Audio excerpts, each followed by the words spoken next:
नमो तस्य भगवतो अरहतो सम्मा सम्बुद्धस्य।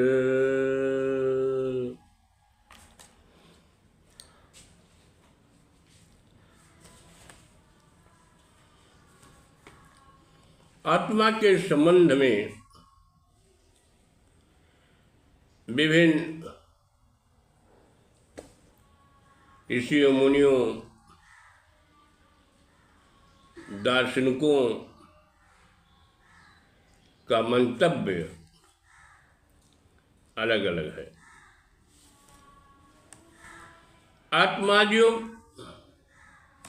आत्मवादियों के अनुसार जीवों के शरीर के भीतर एक स्वतंत्र जीव होता है जिसे हम लोग आत्मा कहते हैं। शरीर इसका परिधान है। यह एक स्वतंत्र तथा नित्य चेतना शक्ति है। यह जब तक शरीर के अंदर रहता है, शरीर में उत्सुकता अर्थात शक्ति तथा चेतना सक्रिय रहता है। जब शरीर मर जाता है अर्थात शरीर ठंडा हो जाता है, तब यह आत्मा उस शरीर को छोड़ देता है तथा जन्मने वाले किसी दूसरे शरीर में प्रवेश कर जाता है। आत्मवादी कहते हैं कि आत्मा अत्यंत सूक्ष्म है, अनंत है, निराकार है और अनुभव करता है। लेकिन जब इनसे पूछा जाता है कि आत्मा का आकार क्या है, आत्मा पर सुख दुख का प्रभाव पड़ता है या नए शरीर में कैसे प्रवेश करता है, शरीर के मरने के बाद कैसे शरीर के बाहर निकल जाता है, फिर वह कहाँ जाता है, इन प्रश्नों का वे सटीक उत्तर नहीं दे पाते, बल्कि आए बाएं इधर उधर की बातें करते रहते हैं। तथागत बुद्ध आत्मा परमात्मा जैसे काल्पनिक तथ्यों की चर्चा करना निरर्थक व अनुपयोगी मानते थे। वो कहते थे, उनका मत था जो कल्पनातीत है उसके बारे में चर्चा करना क्या है। इन पर विश्वास करना समय दृष्टि से बाधक है।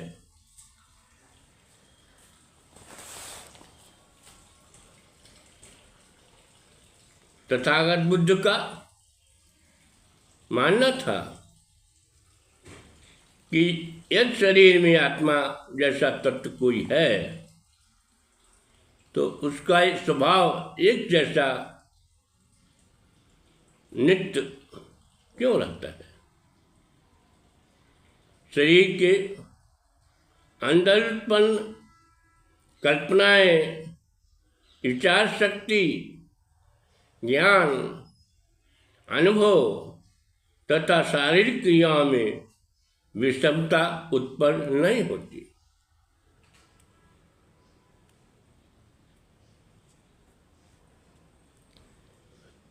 तो इसलिए आत्मा जैसी शक्ति शरीर के अंदर नहीं होती है। आत्मा को लेकर के कुंडल केशा, भिक्खुड़ी कुंडल केशा और महान भिक्षु आयुष्मान सारपुत्र के मध्य में एक संवाद हुआ जिसका विवरण है। भिक्खुड़ी कुंडल केशा घूम घूम कर जैन धर्म का प्रचार करती थी। वह जहां जाती एक झंडा गाड़ देती थी तथा घोषणा करती थी, जो व्यक्ति शास्त्र के लिए तैयार हो वह इस विजय कोट को उखाड़े, उस झंडे को उखाड़े। एक बार कुंडल केशा श्रावस्ती में विहार कर रही थी। प्राचीन काल में, बुद्ध काल में श्रावस्ती भी जैन धर्म का केंद्र था, जैसे वैशाली था। वहाँ भी अनेक प्रसिद्ध जैन मुनि रहते थे।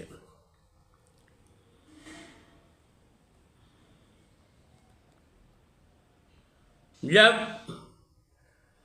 कुंडल केशा श्रावस्ती में विहार कर रही थी तो उसने भी वहाँ एक झंडा गाड़ दिया,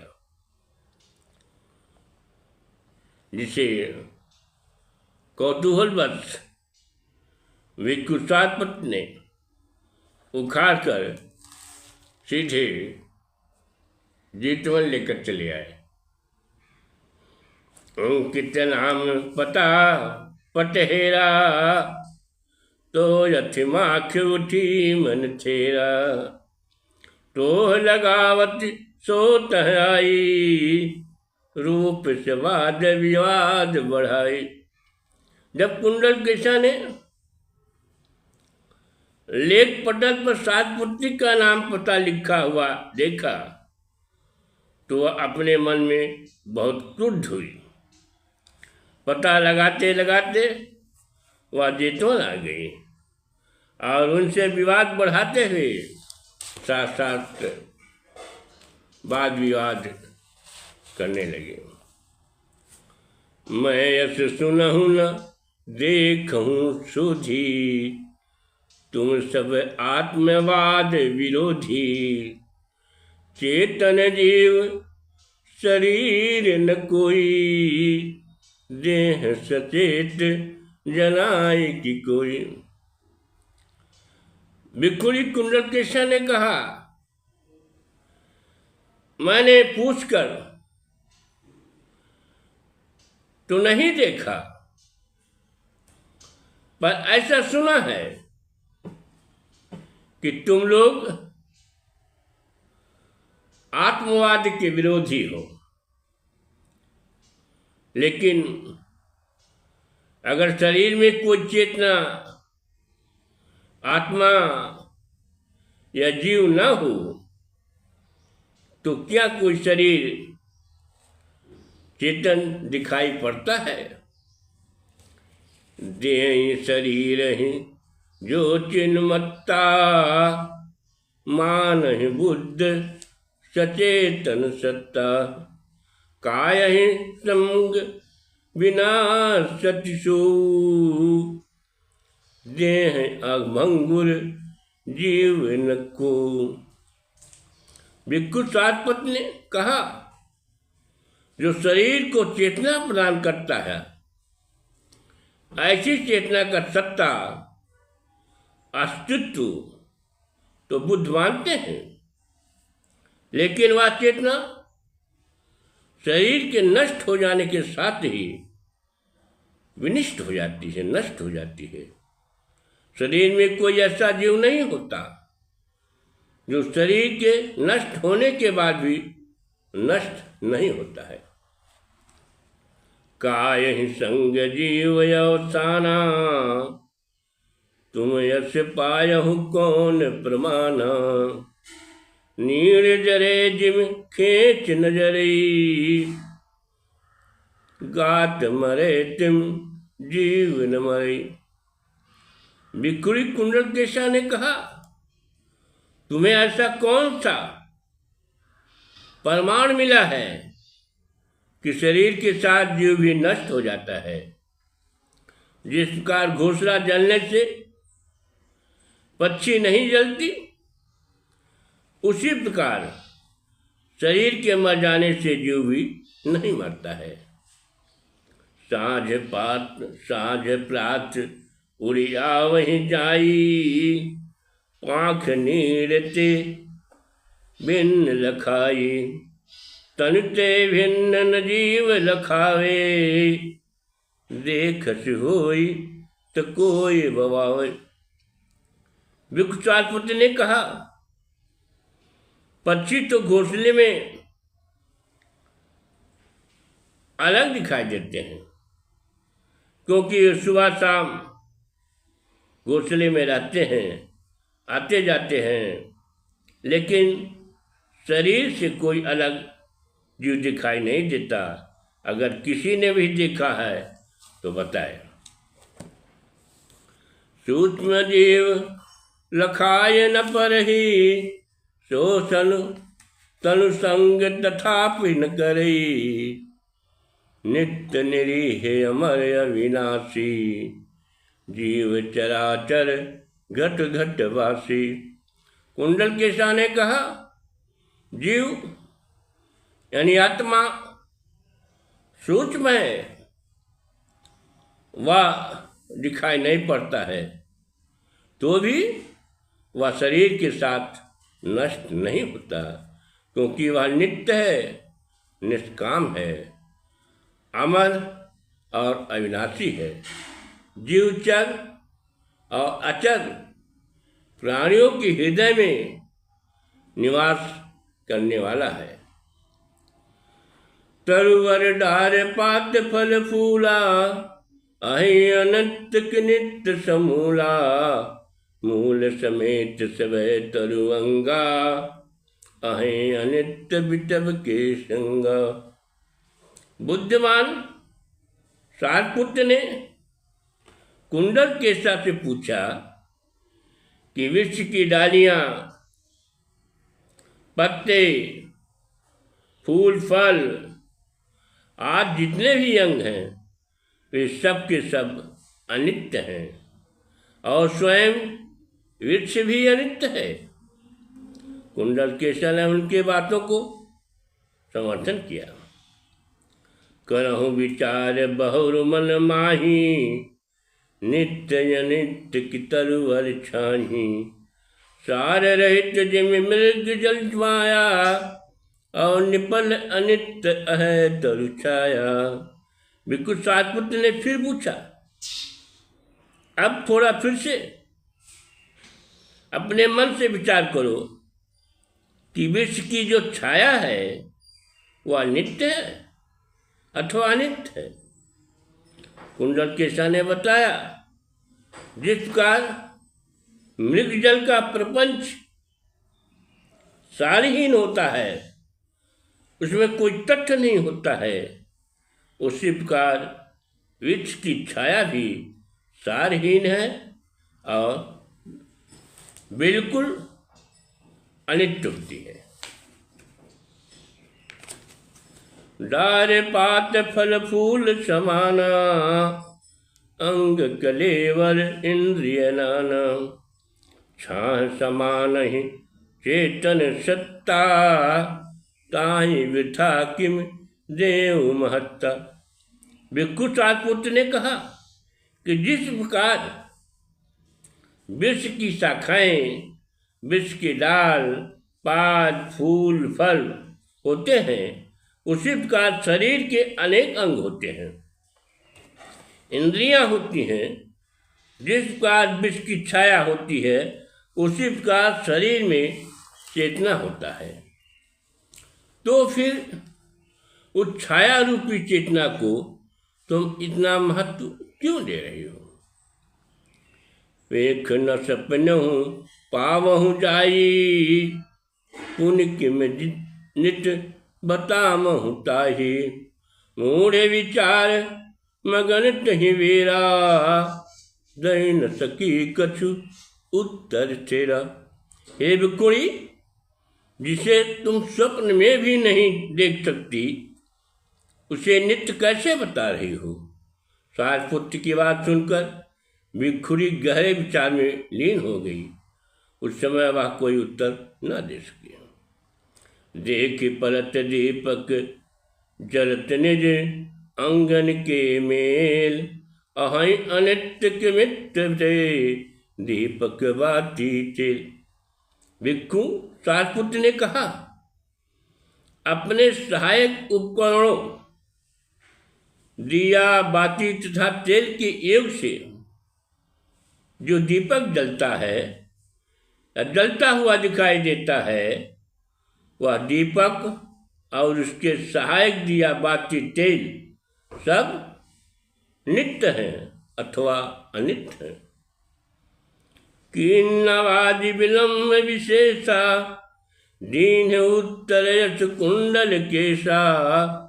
नित्य न दीप न तेल न बाती, अहि अनित्य सबे संघाती। कुंडल केशना ने व्यर्थ में अधिक समय नहीं लगाया।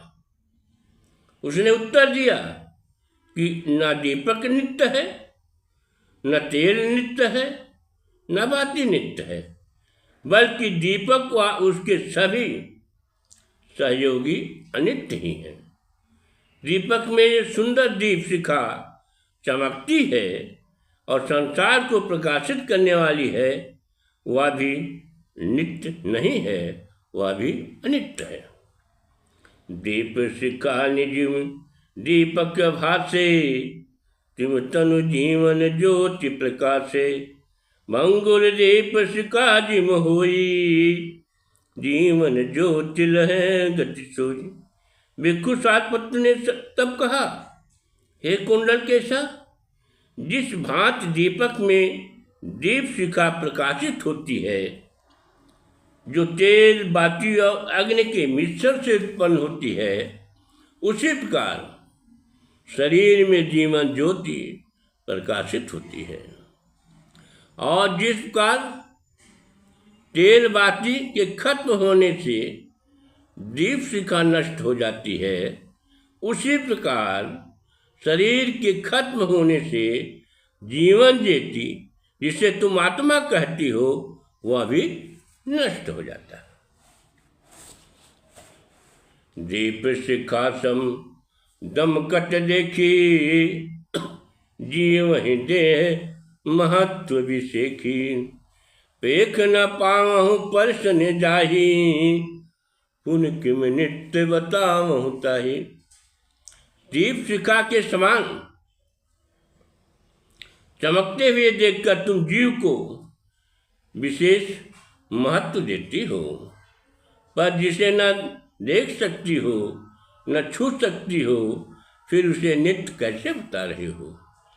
पेख न जाय परस नहीं जावे, अनुभव माहि तदापि सुहावे। कौबिन जीव सुने को देखे, सुगहि कौन चखे को लेके। भिखुड़ी कुंडल केशा ने कहा, यद्यपि जीव न देखा जा सकता है और न छुआ जा सकता है, तो भी उसके कामों को देखकर उसका अनुमान लगाया जा सकता है। अगर जीव नहीं है, सुनता कौन है, देखता कौन है, चखता कौन है, सूंघता कौन है, सोचता कौन है, सांस कौन लेता है?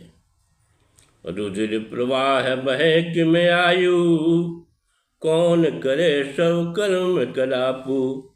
देश विशेष अधिप को नाई, जीव नियामक तन कर साई। शरीर में अपने आप रक्त का संचार कैसे होता है? अनेक प्रकार के शारीरिक कर्म कौन करता है? जिस प्रकार किसी देश विदेश में कोई शासक होता है तो उस देश विदेश का नियंत्रण करता है, ठीक उसी प्रकार जीव भी शरीर का स्वामी है और वही उसका नियंत्रण करता है। समर्थ जीव अहस आपू, करी न सके किम कर्म कलापू। फूट गए दृग देख न पावे, बुद्ध भ्रमित कछु लेख न पावे। भिक्षु सातपुत ने कहा, अगर जीव स्वयं ऐसा समर्थ है तो वह शारीरिक अंगों की सहायता के बिना सब काम क्यों नहीं कर लेता? अगर जीव ही देखता है तो आँख फूट जाने पर क्यों नहीं देख पाता? अगर जीव ही सोचता है तो बुद्धि भ्रमित हो जाने पर वह क्यों नहीं सोचता? चकिन सके कछु जीव वही काटे, सुनत न करन पटल जुग काटे। पाँव कटे तन छाल न पावे, पिंजर बद्ध विहंग कुलावे। अगर जीव ही चकता है तो वह जीव काटने पर क्यों नहीं चकता? अगर जीव ही सुनता है तो कानों के दोनों पर्दे फट जाने पर क्यों नहीं सुनता? पैर कट जाने पर शरीर के बाहर क्यों नहीं चलता? पिंजर के पक्षी की तरह शरीर के भीतर क्यों आकुल आता है? जीव महीप शरीर विसेरा, होत नियामक अंगन केरा। तो किम होई नता कहीं जी की, तो किस कहें किम धर कन्ही की। अगर जीव राजा होता और शरीर उसका आवास होता और सब अंगों का नियंत्रण करने वाला होता तो फिर इच्छानुसार क्यों नहीं होता? चाहने पर भी वह अपने लक्ष्य को, धड़कन को क्यों नहीं रोक पाता है? रोज न पावत फरकत नारी, रक्त प्रवाह न सके संभारी। हो ये हजारन रोग शरीरा, सुखे न रोज मह सब पीरा। अगर जीव ही शरीर का शासक है तो वह अपनी फड़कती हुई नाड़ी को क्यों नहीं रोक पाता है? अपने रक्त संचार को क्यों नहीं नियंत्रित कर पाता है? शरीर में जो हजारों रोग होते हैं उन्हें क्यों नहीं दूर कर पाता है? लाचार होकर वह पीड़ा क्यों सहता है? शरीर की अनेक गतिविधियां अंगों के छत विक्षत होने से नियंत्रणहीन हो जाती है। इससे सिद्ध होता है कि सब कुछ नियंत्रित करने वाले राजा के समान कोई जीव इस शरीर में नहीं होता है, कोई आत्मा इस शरीर में नहीं होता है। परम प्रबुद्ध बुद्ध मतेहा, सर्वनियामक जीवन देहा। जो लग पिंजर प्राण तरंगा, निज निज काम करहि सब अंगा। मन प्रेरित कछु इच्छित करमु, होई अनिच्छित प्रगति धर्मु। हे भिक्षुणी, महान मेघावी सम्यक संबुद्ध का ऐसा मत है कि शरीर में कोई सर्वशक्तिमान जीव या आत्मा नहीं निवास करता है। जब तक शरीर में प्राण शक्ति का प्रवाह प्रवाहित होता रहता है तब तक शरीर के सभी अंग अपना अपना कार्य करते रहते हैं। कुछ ऐच्छिक कर्म है जो मन के निर्देश से किए जाते हैं, कुछ अनैच्छिक कर्म हैं जो प्राकृतिक धर्म के रूप में अपने आप होते रहते हैं। नमो बुद्धाय।